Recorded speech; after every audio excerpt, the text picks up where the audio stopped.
Okay, guys, I'm back. It is a Sunday, and I wish you a happy Sunday.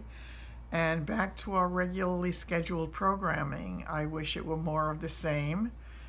Certainly would love to do more of the David and Jerry show, but it is what it is. And I think I came to you for a really kind of short time today to, number one, kind of take you back to the normal programming, as it were, and just talk to you about a couple of topics that I really want to get into a little.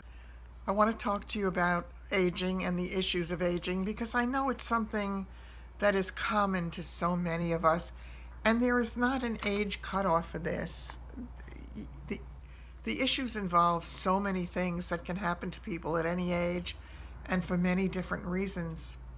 What I had wanted to talk about just a tiny little bit, the tip of the iceberg kind of thing, today was the issue of change.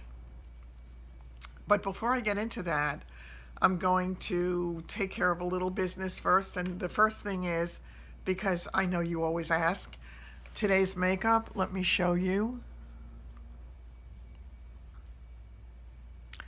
I am wearing, believe it or not, that Wet n Wild, because I had bought the second palette of the 10 shadow palettes to try, and it's not bad.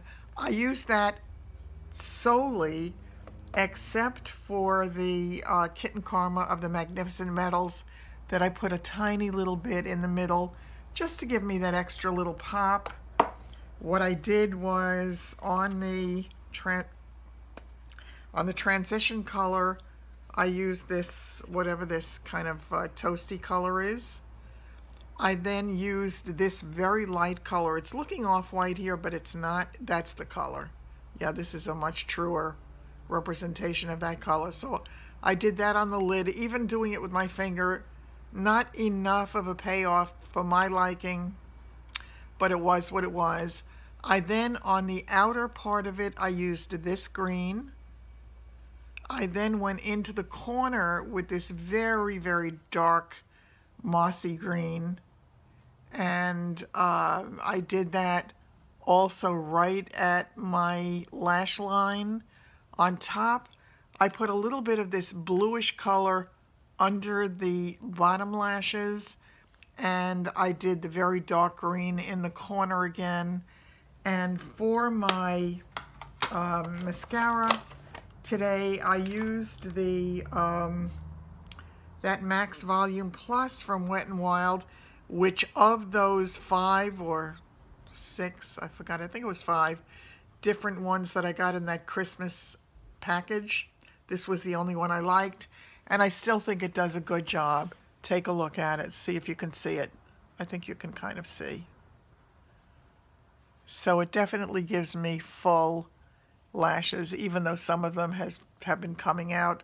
I have not been as diligent with anything, to be honest with you. Not my skincare, not anything, because it's been a stressful number of days for me, or week. And I'm hoping things are kind of back on track, so it'll be more normal. But even with, I didn't do my Nivea at all. You can see the difference in my neck, but I did once again today use my Clarins, and the Clarins does it. There is no question in my mind. Call it what you like. Call it what you like. Use it if you like. Don't use it if you don't like.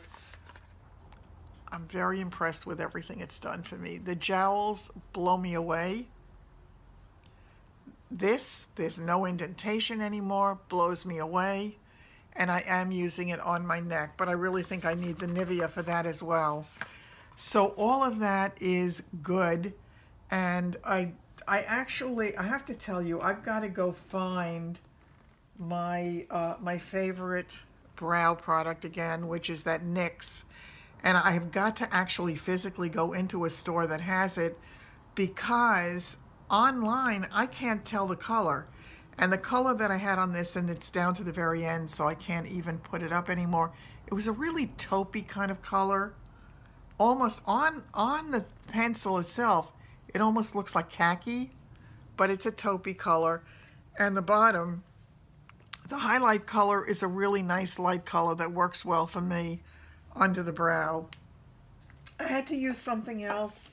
Not at all happy with it, to be honest with you.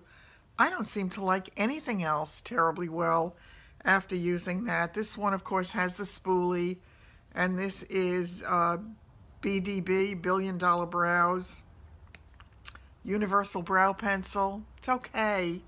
I'm just not getting what I love from the other one.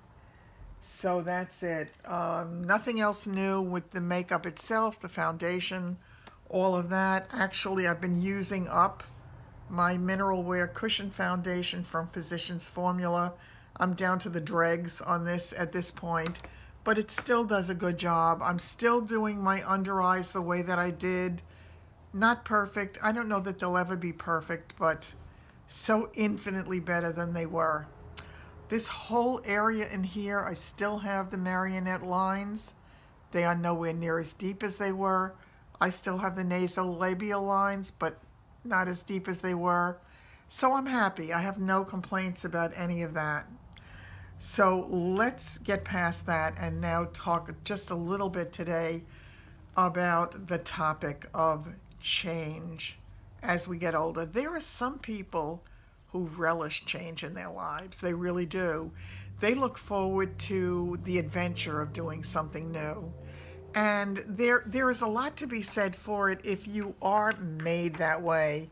I've always said about me, I grow where you plant me. So when I go someplace, I mean, I've been in my house for over 30 years. I've been at my profession for over 30 years. I don't make changes very easily or very well. So to be faced with the probability of making a huge change, I go kicking and screaming. And I tend to wonder how many of you are the same, because it's really hard sometimes to picture yourself somewhere other than you are, even if where you are is not necessarily the best situation for you. It's kind of the devil you know versus the devil you don't know. So I think that that becomes a real issue, and there are all kinds of reasons for it. Sometimes it's that all of your friends have moved away as you get older, and you find yourself the last one on the block still there, and you don't have people to interact with.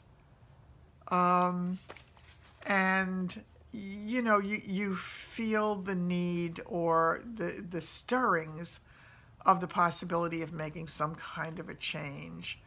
So there is that, and sometimes change is forced upon you because you lose a loved one. Sometimes it can be a parent, sometimes it can be your significant other, it can be your husband, it can be your wife, and sometimes it's because you lose a job or you are retiring and you can no longer afford to stay where you are because it's too costly. So there are many, many reasons for it. What we have to deal with is the way we feel about it and the way it makes us feel and how to mitigate the terrifying aspects of it, if in fact they are terrifying for you. So I'm going to stop it here for today, but I want to ask you to do me a favor. And if you have any particular things you want to discuss about this, please put it down in the comment box below, because I would love to address very specifically the concerns that you have. I know sure as hell I want my concerns addressed, but I'm not even sure exactly what they are yet. So I'm working on it, and I'm just extremely grateful to all of you for the huge impact you've had on my life in this past year, and the huge impact you've had when things are, in fact, a little scary on my end. I feel as if I'm not alone, or certainly not so alone, and I'm grateful for that. And Missy, there are no words. Thank you so much. So we're going to take it from here, and the next time I come back, I'm going to be prepared to go into it in more depth, but I want to do it based upon your needs. Now, I know, by the way, for so many of you, this has no bearing. It does not affect you. But if you know anybody that it does affect and you want things that they're concerned about addressed, tell me that as well. And for those of you who are in a good place or in a great marriage where nothing has to change, super. I'm extremely happy for you. But once again, if this strikes a chord with you, let's talk about it. Let's have an open discussion and see where it leads us. We're all going through the same things one way or the other. So take care. Enjoy your Saturday. It snowed here last night. I was working on my computer. I suddenly looked out the window and I said, that's bloody snow. My son left here just wearing a V-neck sweater over a shirt, though it was a little chilly, but it wasn't cold. To the next day, it snowed. And sadly for this old, dying, now dead, crabapple tree that I had in my backyard, when I opened the door this morning to let the dogs out in the backyard, the tree was dead. And a good part of it that was left had just fallen over. Fortunately, it was far enough over on my property that it didn't land on anything other than the property in the back. So at some point, I'm going to have to get somebody in to haul away the carcass. It is what it is. The snow is melting. I'm happy to report the sun is shining. The snow is melting. It is now getting toward the latter part of February. And it looks as if maybe if we live long enough, spring will actually come here. For those of you who have been keeping tabs on what's going on with me, I had to put off my MRI last week because I had a problem with my insurance. There was not a problem, but something needed to be addressed. It looked as if my coverage might have not been there, and it scared the hell out of me. And sadly, I had to deal with it over a weekend when I couldn't reach a soul. So it is straightened out now. I'm going to reschedule for this week, and I will let you know what that shows. And I'm praying that whatever it is, that it's something that can be dealt with. It does look as if surgery is probably going to be part of my, something I have to deal with in the nearer rather than farther future, but I'll take it as it comes. I'll let you know about that, and I will be back very shortly. And I'm sorry it's just me, because I'm sure that you, much as I, are missing David. Take care. Enjoy your day.